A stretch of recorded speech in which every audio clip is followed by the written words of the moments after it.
Welcome to day 3 of the Gilligan Group Home Seller Bootcamp, Cleaning and Pre-Packing. I'm Kevin. And I'm Jennifer. All right, boot campers, maybe today's training is not the most fun, but cleaning and pre-packing are crucial steps to prepping your home for sale.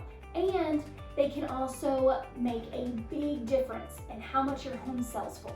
If you want in on what exactly pre-packing means and how it can make your house look double the size, maybe not quite, but it does help, and you want to know our deep cleaning hacks, you're in the right place. Pour yourself a fresh cup of coffee and join us for today's mini training. We're removing the term declutter because what you really need to do is pre-pack your house.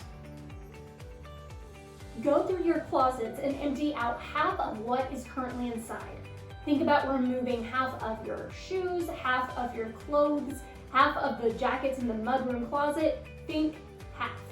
Next, you're going to tackle the kitchen countertops, cabinets, and pantry. If they're currently jam-packed, you'll want to remove things you're not using daily.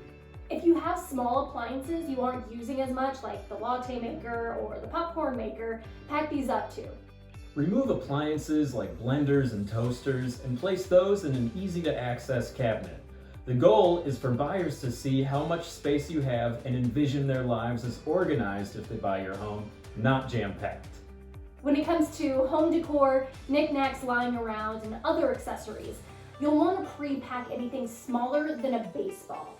It's okay to leave out decorative books on the coffee table and a candle and a plant here and there, but you don't want too much stuff. This includes removing the giant family photo on the mantle, sports trophies, and the kids' artwork on the fridge.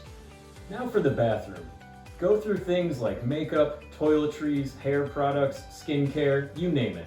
Chances are you're not using a lot of what you have stocked up in your cabinets and on the countertops or linen closet. Throw out any expired products and then pack up what you aren't using daily. Pick up some smaller bins at Target where you can keep things like Band-Aids, cleaning supplies, and a basket for extra toilet paper, etc. This way your cabinets will stay organized with what's left. Now we're going to tell you our tip for keeping what you've pre-packed nice and organized. Pick up labels in different colors and color code the bins based on what room they go in.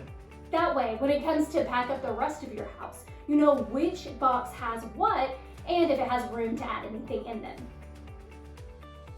Wash your windows, replace any torn screens if needed. Clean the glass on your fireplace and any other spaces that might have fingerprints. Dust your baseboards, fan blades, blinds above the cabinets, bookshelves, and hard-to-reach places. Clean the carpets and wash the floors. Wipe down cabinets, doors, appliances, refrigerator shelves, and the island or snack bar where shoes might have been kicking it. Invest in a cleaning service to get a good deep cleaning of your home. This might range from $150 to $250, but it'll take the stress off of you when you're trying to prep your home for sale, and you'll be guaranteed to get a good deep clean overall. Buyers are already making mental lists of things that they need to do.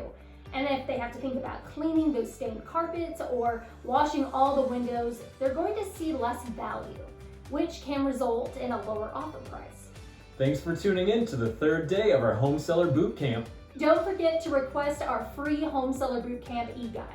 All you have to do is comment below or send us a DM to get your copy. See you tomorrow to dive into how to prep your home for listing photos.